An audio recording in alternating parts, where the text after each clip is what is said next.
Hello. कैसे हो आप लोग? सब राजी खुशी मजे में?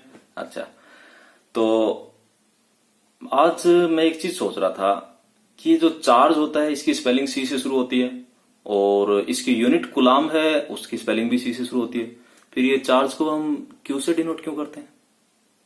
बड़ा अजीब सा सवाल है। चलिए, इस सवाल का जवाब मैं बताऊंगा इस वीडियो के एंड में। और शुरू करते हैं आज की वीडियो। हम पढ़ रहे हैं क्लास 12 फिजिक्स की फर्स्ट यूनिट इलेक्ट्रोस्टैटिक्स का second chapter electrostatic potential and capacitance. देखते हैं।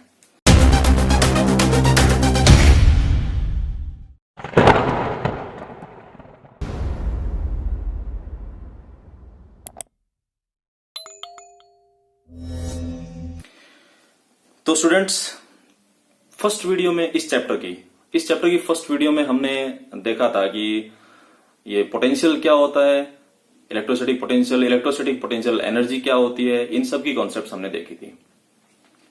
अब आज की जो वीडियो है इसमें हम दो तीन पॉइंट्स जो इंपॉर्टेंट है वो पढ़ेंगे कि पोटेंशियल अलग अलग सिचुएशंस में हम देख रहे हैं। जैसे एक पॉइंट चार्ज है उसकी वजह से क्या होगा, एक डाइपोल है उसकी वजह से क्या होगा, और अगर बहुत सारे चार्जेस हों तो उनकी वजह से पोटेंशियल क्या होगा।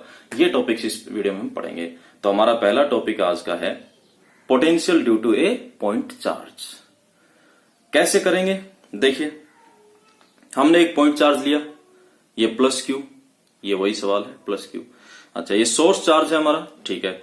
इससे आरपी डिस्टेंस पे आपको एक पॉइंट दिया है पी, ये पी पॉइंट दिया है आरपी डिस्टेंस पे, ठीक है। अब हमें इस पी पॉइंट पे पोटेंशियल बताना है कि पोटेंशियल क्या होना चाहिए। यहां पे कैसे कैलकुलेट करेंगे? तो देखिए, हमने देखा था पिछले वीडियो में कि पोटेंशियल क्या होता है। इन्फिनिटी से किसी यूनिट चार्ज को आप अगर इस पॉइंट तक लेके आते हैं तो जितना वर्क हमें करना पड़ेगा वो इस पॉइंट का पोटेंशियल होता है। सही है, ठीक है। तो देखिए, करके देखते हैं। हमने एक यूनिट चार्ज लिया और इसे हम ये ले लिया यूनिट चार्ज, इसे हम इसकी तरफ लेकर आ रहे हैं। लेके आएंगे तो कुछ फोर्स लगाना पड़ेगा और उस फोर्स को हमने कहा एफ एक्सटर्नल। जब ये चार्ज इसकी तरफ आएगा तो ये इधर पॉजिटिव चार्ज पहले से रखा है सोर्स चार्ज, ये इसके ऊपर फोर्स लगाएगा ऑपोजिट डायरेक्शन में, यानी इस तरफ, और वो जो फोर्स होगा वो इलेक्ट्रोस्टैटिक फोर्स या फिर इलेक्ट्रिक फोर्स हम कह सकते हैं, यही होगा। अच्छा, अब कैसे वर्क फाइंड करेंगे इन्फिनिटी से पी तक का? तो उसका तरीका क्या है कि हम एक छोटे से डिस्प्लेसमेंट के लिए वर्क फाइंड करते हैं पहले। मान लीजिए ये छोटा सा डिस्प्लेसमेंट लिया हमने डी आर, और जिस टाइम ये इस डी आर के लिए हम कैलकुलेट कर रहे हैं उस टाइम ये जो वन कूलम चार्ज है ये मान लीजिए आर डिस्टेंस पे है। ये डिस्टेंस हमने मान ली आर।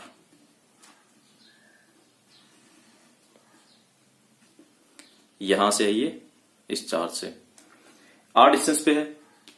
तरीका क्या रहेगा? हमने माना कि ये जो डी आर डिस्प्लेसमेंट है छोटा सा, इसमें जो वर्क होगा वो स्मॉल सा वर्क डी डब्ल्यू है। तो वर्क क्या होता है? फोर्स इंटू डिस्प्लेसमेंट, और फोर्स क्या लगा रहे हैं हम? एफ एक्सटर्नल, ये फोर्स लगा रहे हैं हम, इंटू ये डिस्प्लेसमेंट डी आर हो रहा है। इस एफ एक्सटर्नल को अगर मैं रिप्लेस करना चाहूं एफ ई से तो कैसे करूंगा? तो ये हो जाएगा माइनस एफ ई हम लिख सकते हैं क्योंकि इसकी ऑपोजिट डायरेक्शन में फोर्स है, और डी आर। तो इस डी डब्ल्यू को मैं ऐसा लिख सकता हूं। अब देखो, इलेक्ट्रोस्टैटिक फोर्स आप जानते हो कि इस चार्ज की वजह से इस चार्ज पे अगर फोर्स लग रहा है तो उसका फॉर्मूला होता है 1/4 पाई, लिख लेते हैं, माइनस, और एफ ई की वैल्यू होगी 1/4 पाई एप्सिलॉन नॉट Q1 और Q2 अपॉन इन दोनों के बीच की डिस्टेंस आर का स्क्वायर, ये हो जाएगा F E into displacement D R. तो इस डी डब्ल्यू को हम ऐसा लिख सकते हैं, सिंपल है, ठीक है। अब देखो, अब ये तो इस छोटे से डिस्प्लेसमेंट के लिए आया। अगर इन्फिनिटी से पी तक फाइंड करना है तो इसको हम इंटीग्रेट कर सकते हैं, ठीक है। इसे इंटीग्रेट कर लेते हैं, इस डी डब्ल्यू को हम इंटीग्रेट करते हैं इन्फिनिटी से पी तक, और इधर इसे इंटीग्रेट करेंगे तो इन्फिनिटी से हम इस आरपी डिस्टेंस तक लेकर आ रहे हैं इसे, -1/4 pi epsilon not Q into 1 को Q लिख सकते हैं upon R square D are. ये इंटीग्रेट हो गए, टोटल वर्क हो जाएगा। और यूनिट चार्ज को अगर आप इन्फिनिटी से किसी पॉइंट तक लेके आ रहे हैं तो जो टोटल वर्क होता है वो क्या होता है, पोटेंशियल हमारा। तो इस चीज को हम क्या लिख सकते हैं, पोटेंशियल, और पोटेंशियल को हम V से लिखते हैं। किसका पोटेंशियल, P पॉइंट का। तो VP इक्वल टू हम लिख सकते हैं, यहां से जो कांस्टेंट है उनको बाहर लिख लेते हैं, Q अपॉन 4 पाई, ये minus Q upon 4 pi epsilon not को बाहर लिख लेते हैं, और यहां बचेगा इन्फिनिटी से R P तक 1 upon R square D are. सही है, ठीक है। अब देखो इसे इंटीग्रेट करेंगे तो इसका इंटीग्रेशन कैसे होगा, देखना जरा। Minus Q upon 4 pi epsilon not, R square है, R स्क्वायर को जब आप ऊपर लिखेंगे तो ये स्क्वायर जो है ये माइनस की पावर हो जाएगी, यानी R टू द पावर -2, और उसको जब आप इंटीग्रेट करेंगे यानी कुछ ऐसा यहां करके दिखाता हूं मैं, 1 upon R square D R, इसको मैं R to the power -2 D R ऐसा लिख सकता हूं। इसको जब आप इंटीग्रेट करेंगे तो ये होगा R to the power -2 plus 1 upon -2 plus 1। इसे आप लिख सकते हैं R to the power -2 plus 1 हो जाएगा -1 अपॉन -2 प्लस 1 -1, ऐसा हम इन्हें लिख सकते हैं। और ये -1 को आगे लिख दो माइनस, और R टू द पावर -1 को हम 1 अपॉन R लिख सकते हैं। तो फाइनली इसका इंटीग्रेशन हमने कर लिया और ये होगा कुछ ऐसा, ठीक है। अब देखें, ये वाली यहां रखें, इसका इंटीग्रेशन हो गया -1 अपॉन R, और लिमिट्स हैं इन्फिनिटी से R P तक, ठीक है। ये लिमिट्स जो है इसको रख देते हैं इसके अंदर। हमारे पास VP आएगा यहां से, VP equals to -Q upon 4 pi epsilon naught, और ये जो माइनस है ये इस माइनस से मिलके प्लस हो जाएगा। 1, ये लिमिट रखें, 1 अपॉन R की जगह पे RP रखेंगे, -1 अपॉन R की जगह इन्फिनिटी रखेंगे, 1 अपॉन इन्फिनिटी। 1 अपॉन इन्फिनिटी 0 हो जाएगा, तो Q upon 4 pi epsilon naught और 1 अपॉन RP, ये तो 0 हो गया। ये आएगा हमारे पास VP, और इसे थोड़ा अगर रीअरेंज करके लिखें तो कुछ ऐसे हम लिख सकते हैं, 1 upon 4 pi epsilon not Q upon RP। बहुत इंपॉर्टेंट फॉर्मूला हमारे पास बन चुका है स्टूडेंट्स। कोई पॉइंट चार्ज दे रखा हो तो उसके लिए किसी पॉइंट पे पोटेंशियल फाइंड करने का formula 1 upon 4 pi epsilon not Q upon RP। इसे आप ऐसा भी लिख सकते हैं, इस पूरे को आप K लिख दें और KQ अपॉन R, RP को RP लिख लो। इस तरह से भी हम इसे लिख सकते हैं। तो ये था हमारा पहला पॉइंट। अब पढ़ते हैं नेक्स्ट पॉइंट। नेक्स्ट पॉइंट पढ़ें, लेकिन एक छोटा सा ख्याल दिमाग में आ रहा है। आप लोग मुझे कमेंट करके बताना कि कितने लोगों को आप में से कभी ना कभी ये लगाओ कि आप 30 मार्क हैं, मतलब आप दी बेस्ट हैं किसी भी चीज में, किसी भी काम में आप दी बेस्ट हैं। बताना मेरे को ये चीज कि ऐसा कब लगा आपको, ठीक है। चलिए नेक्स्ट पॉइंट हमारा पढ़ते हैं। नेक्स्ट है potential due to an electric dipole. देखिए, अगर आप लोग सोच रहे हैं कि मुझे कब लगा 30 मार्क, तो लगता ही रहता है मुझे, बताऊंगा कभी ना कभी कब लगा था, अभी याद नहीं आ रहा। देखिए, potential due to an electric dipole, next point हमारा। हम क्या कर रहे हैं, एक डाइपोल लिया। डाइपोल आप सब जानते हैं, जिसमें सेम मैग्नीट्यूड के दो चार्ज होते हैं और ऑपोजिट नेचर के, और कुछ फाइनाइट डिस्टेंस पे रखे होते हैं। तो ये -Q चार्ज और +Q चार्ज, इनके बीच की डिस्टेंस को हम 2L लिखते हैं। 2L लिख रहे हैं तो इसको हम मिड पॉइंट से L इधर और L इधर ऐसा लिख सकते हैं, ठीक है। इस डाइपोल के मिड पॉइंट से R डिस्टेंस पे एक पॉइंट है P, थीटा एंगल पे। इस पॉइंट पे हमें पोटेंशियल बताना है कि कितना होगा इस डाइपोल की वजह से। तो तरीका क्या रहेगा, अगर डाइपोल दिया है, डाइपोल देखो, एक चीज आप याद रखना, पोटेंशियल जो होता है ये एक स्केलर क्वांटिटी होती है। स्केलर क्वांटिटी कैसे है, क्योंकि पोटेंशियल एक तरह का वर्क है और वर्क एक स्केलर क्वांटिटी होती है, ये आप सब जानते हैं। तो तरीका क्या रहेगा इसे करने का, अगर आपको 2 पॉइंट चार्जेस दे रखे हैं, डायपोल है तो 2 पॉइंट चार्ज से मिलकर तो बन रहा है, तो हम इस पॉइंट चार्ज की वजह से यहां पे पोटेंशियल फाइंड कर लें, इस पॉइंट चार्ज की वजह से यहां पोटेंशियल फाइंड कर लें और उन दोनों को आप ऐड कर लो। सही है, ठीक है।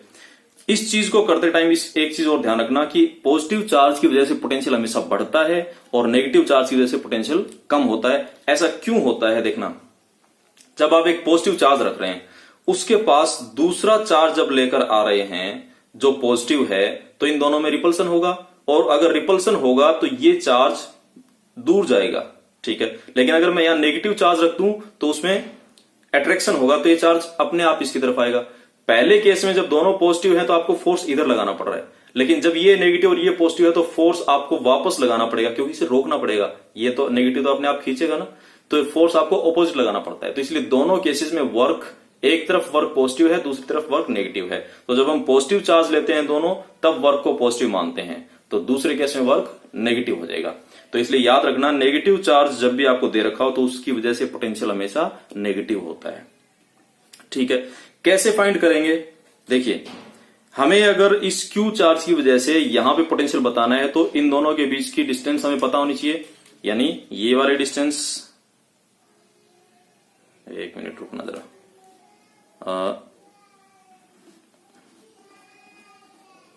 ये वाली डिस्टेंस हमें पता होनी चाहिए। और अगर इस पॉइंट चार्ज की वजह से देखना चाहते हैं तो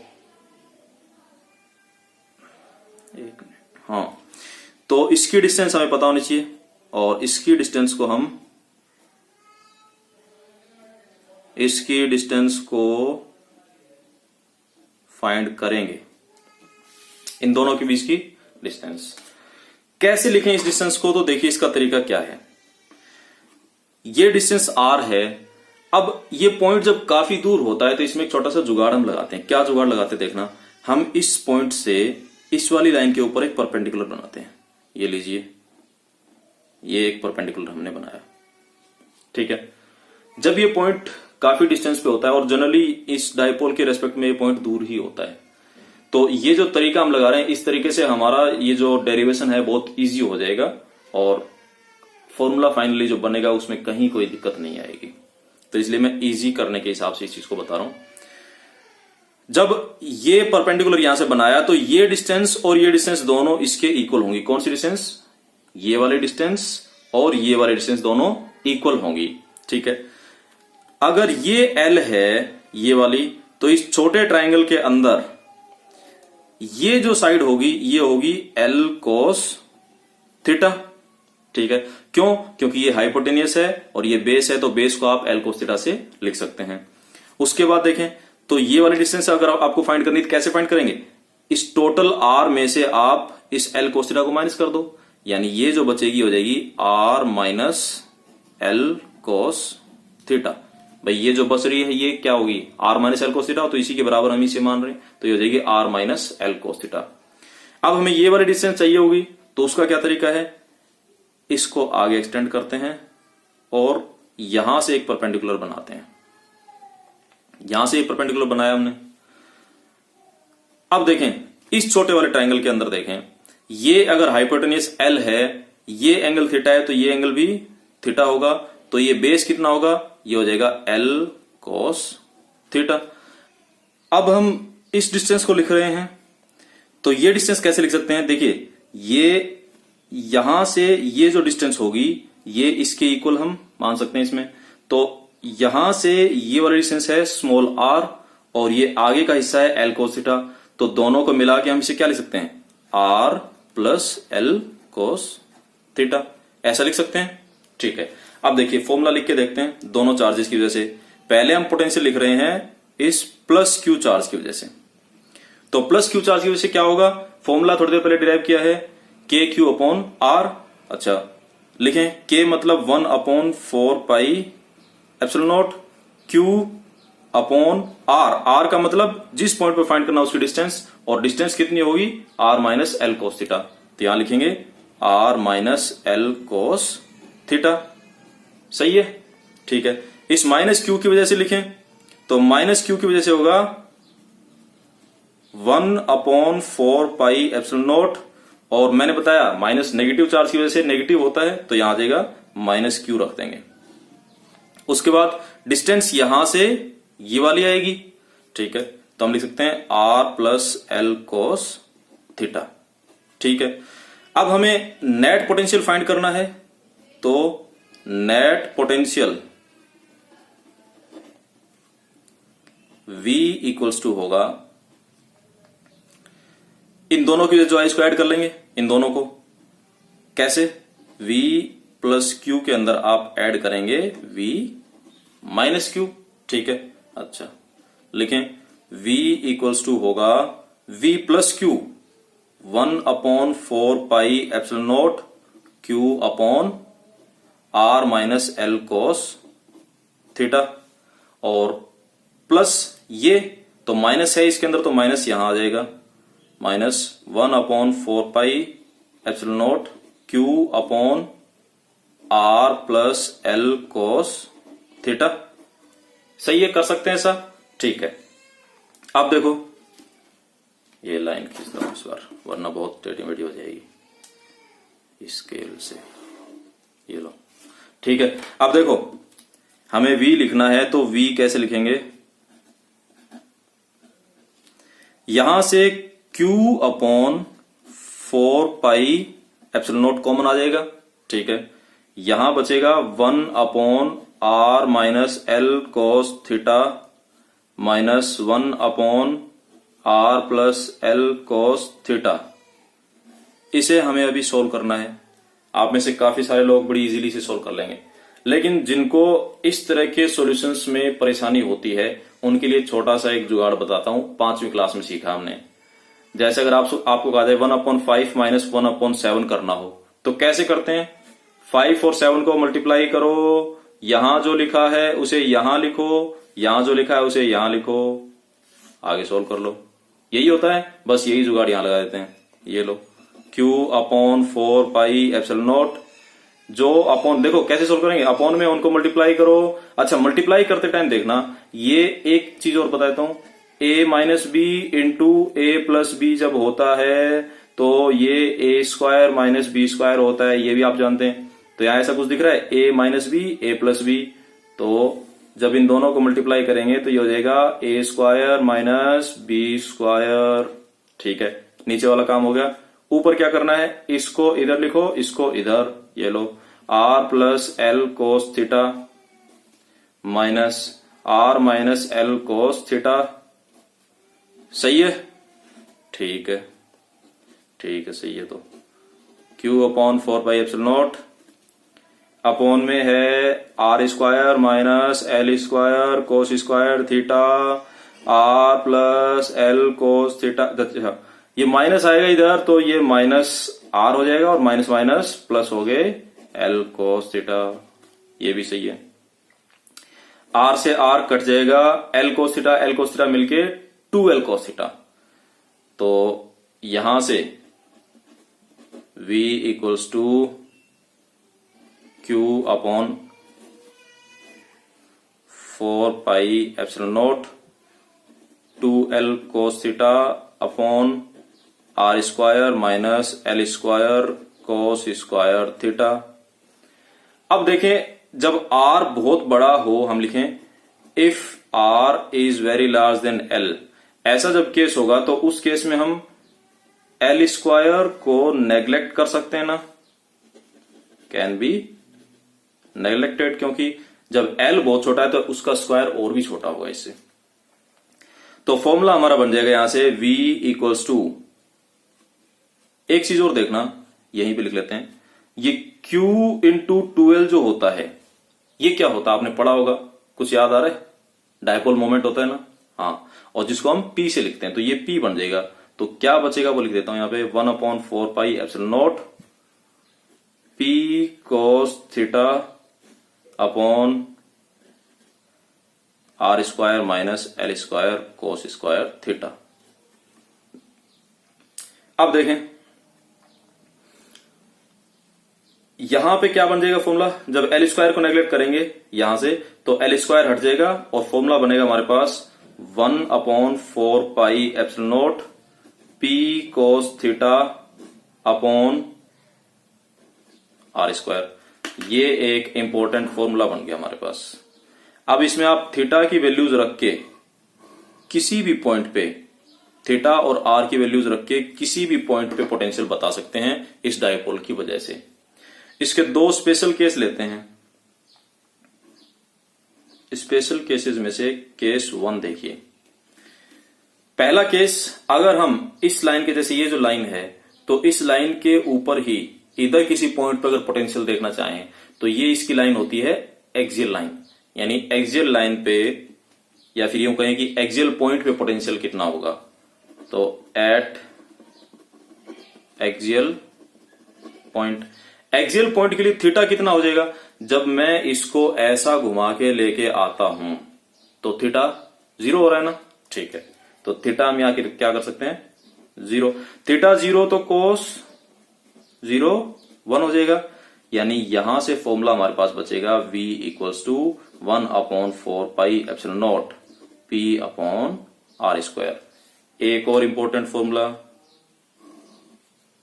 इसको भी डिब्बे में करो पैक। एक छोटा सा केस और देखो, केस 2। जब पॉइंट इस परपेंडिकुलर डायरेक्शन में हो कहीं पे, तो इस डायरेक्शन को बोलते हैं इक्वेटोरियल डायरेक्शन, ठीक है। तो इस डायपोल की इक्वेटोरियल लाइन पे अगर कोई पॉइंट हो तो हम उसे कह सकते हैं at equatorial point. Equatorial point पे थीटा हो जाएगा 90 डिग्री। कोस 90 कितना होगा? 0। तो यहां पे जब आप 0 रखेंगे तो v क्या हो जाएगा? 0। ये एक और मिठाई का डिब्बा, ये लो, ठीक है, कर दो पैक। ये बहुत इंपॉर्टेंट है बेटे। अगर आपसे ये कहा जाए कि सर नहीं, मतलब आपसे ये कहा जाए कि इस डायपोल के मिड पॉइंट पे पोटेंशियल कितना होगा, तो कितना बताओगे?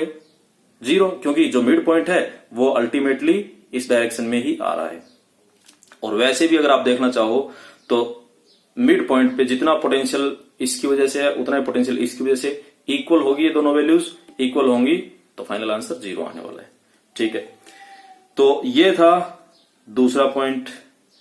एक ख्याल और आ रहा है मेरे को, पूछ लेता हूं। अभी बहुत बोरिंग दिन चल रहे हैं, तो आप मुझे ये बताएं कमेंट करके कि आपको इन बोरिंग दिनों में सबसे ज्यादा बोरिंग क्या चीज लगी, सबसे ज्यादा। और उसके साथ एक चीज और, आप सबको कसम है अगर किसी ने भी ये लिख दिया कि सर आपके वीडियोस बहुत बोरिंग लगते हैं, ठीक है। अच्छा चलो आगे बढ़ो। नेक्स्ट पॉइंट है हमारा potential due to a system of charges. System of charges का मतलब बहुत सारे चार्जेस दे रखे हैं और उनकी वजह से किसी पॉइंट पे पोटेंशियल फाइंड करना है। मान लीजिए ये Q1, Q2, Q3, Q4, Q5, इनकी वजह से इस पॉइंट पे पोटेंशियल बताना है। कैसे बताएंगे? पोटेंशियल स्केलर क्वांटिटी है, एक की वजह से बताओ, 10 की वजह से बताओ। सिंपल सा है, आपको 10 लोगों को खड़ा कर दिया और आपको सबको 10-10 रुपए दे दिया जाए, बोला जाए सबके पास कितने रुपए हैं, सबके पास से 10-10 ले लो और उनको टोटल कर लो। यही तो होता है तरीका, स्केलर एडिशन है सिंपल सा। अगर मैं ये कहूं Q1 की जगह से यहाँ पोटेंशियल कुछ है, Q2 की वजह से कुछ है, इन सब की वजह से अलग अलग फाइंड कर लूं और उन सबको ऐड कर लूं तो P पे टोटल जो नेट पोटेंशियल वो आ जाएगा। सही है, ठीक है। इनके बीच की डिस्टेंसेस जो दे रखी हैं वो हमें दे रखी हैं R1 और ये दे रखी है R2 और ये दे रखी है R3, R4 और R5। कैसे लिखेंगे आप? पोटेंशियल ड्यू टू Q1 क्या लिखें? मान लीजिए V1, तो V1 क्या हो जाएगा? 1/4 pi epsilon not Q1 upon R1। V2 लिखना चाहे पोटेंशियल ड्यू टू Q2, तो ये क्या होगा? 1/4 pi epsilon not Q2 upon R2। सबकी वजह से लिख सकते हैं। V3 हो जाएगा 1/4 pi epsilon not Q3 upon R3। V4 क्या होगा? 1/4 pi epsilon not Q4 upon R4 और V5 क्या होगा? 1/4 pi epsilon not Q5 upon R5। और नेट पोटेंशियल